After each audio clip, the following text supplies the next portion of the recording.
twagize igitekerezo cyo guhinga ikawa nyuma ya Jenoside yakorewe Abatutsi muri 2016.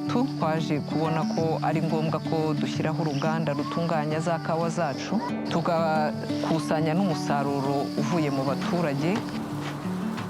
Impamvu twahisemo abadamu kwari ukugira ngo tubashishikarize nabo kwihangira imirimo kugira ngo babone amafaranga bafasha mu ngo zabo, cyane ko abadamu nta wundi murimo bari bafite usibye uw'ubuhinzi. Iyo kawa ni ikawa iba ifite uburyohe cyane kuko abadamu nk'uko mubizi ni abantu bashishoza, bayitunganya neza bayitayeho ku buryo ni ikawa ikunzwe hanze. Umudamu wo muri aka gace wese akaba yifuza guhinga ikawa, kandi abadamu ba hano ni abadamu bishimye kuko ubu ngubu bavuye mu bwigunge. Abahinzi bagemurira Nyamurinda banza aho batuye, ni muri urwo rwego tumaze kubaka umuryango ahubwo ukomeye.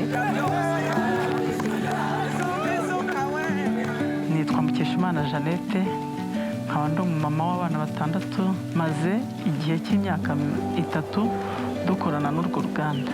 Twamugema Eliezer, ndi umugabo wubatse ufite umugore n'abana 8. Hashize imyaka 3 dukorana. Nitwa Mukamukristo Nelia, nkaba mfite abana 5. Nkaba ndi umukecuru ufite imyaka 65. Maze imyaka 3 nkorana na Nyamurinda Coffee. Iyo twagiye muri Kanyesha baduha ubwasisi bushimishije. Biradushimisha kubona abamama twiteza imbere tudasabiriza, tubona agafaranga ku mufuka. Ni ibintu bidushimisha cyane. Twagurishaga ikawa kuri 200, ariko ubu tugeze kuri 650. Bivuze ngo rero twebwe uko Nyamurinda yaje yatugezeho bihinduka igisubizo cy'igiciro cy'ikawa zacu.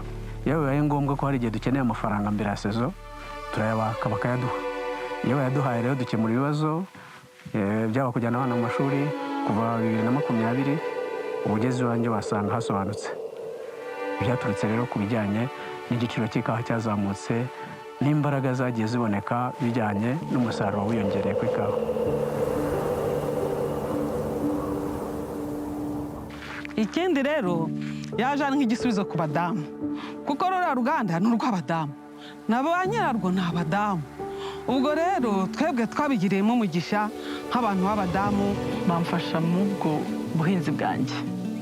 Iyo ngize ibyo nkenera bijyanye n'amafaranga, nshobora kuyabasaba mbere bakabasha kuyampa ku gihe.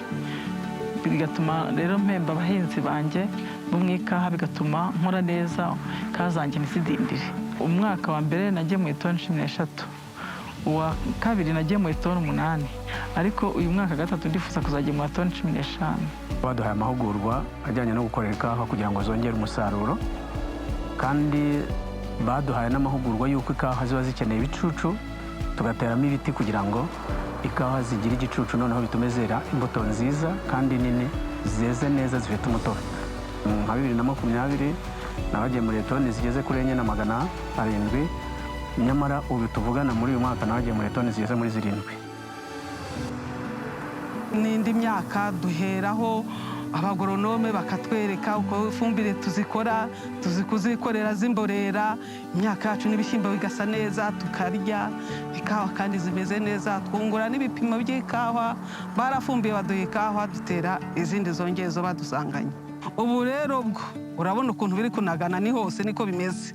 Ndi guteganya 20.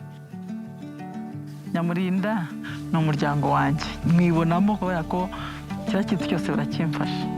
Buri munsi tuba tuvugana uko imirimo zakorwa, uko bigomba gukorwa.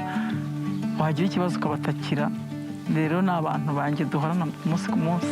Isano dufitanye na Nyamurinda ni uko ari umuryango wacu uteganya kutugeza kuri byinshi. Uvuga rero ngo ntabwo bikubira, ahubwo umugambi bafite ni uko igiciro cy'ikawa kizajya kizamuka, natwe dukorana na Nyamurinda nk'umuryango umwe tuzajya tuzamuka.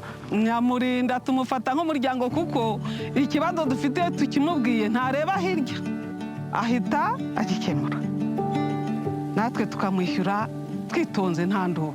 Bitewe n'ubushake Nyamurinda ifite wo kuzamura n'abagore natwe twafashe umugambi wo kuyifasha kugira ngo imbaraga zacu tuzegeze mu ikawa cyane, ndetse n'aba bagore nabo biteza imbere, dufatanyije twese hamwe kugira ngo aka gace Nyamurinda irimo kazagire impinduka gatanga ku bagore no ku ngo zacu muri rusange. kuva Ritefine yatangira kuduha amafaranga dusigaye tugurira ikawa ku gihe, kandi nta muturage n'umwe uzana ikawa ngo asubireyo atabonye amafaranga ye. Ubu ngubu dusigaye tureba Ritefine gusa, kuko mu by'ukuri yabaye igisubizo kuri Nyamurinda. Ikawa rero ni ikintu gisaba amafaranga menshi. Iyo Ritefine itabaho mu by'ukuri ntabwo byari byoroshye kubona amafaranga ahagije, cyane ko nta ngwate twari dufite. Byadufashije noneho no kugenda dushobora kwagura amasoko mpuzamahanga, cyane ko hari ibihugu tumaze kugenda ducuruzamo tutajyaga tugeramo. Nyamurinda ni ikawa iva mu misozi miremire, imisozi igira ikawa iryoshye. Karite yacu iyo igeze ku masoko mpuzamahanga abantu bose bahita bayikunda.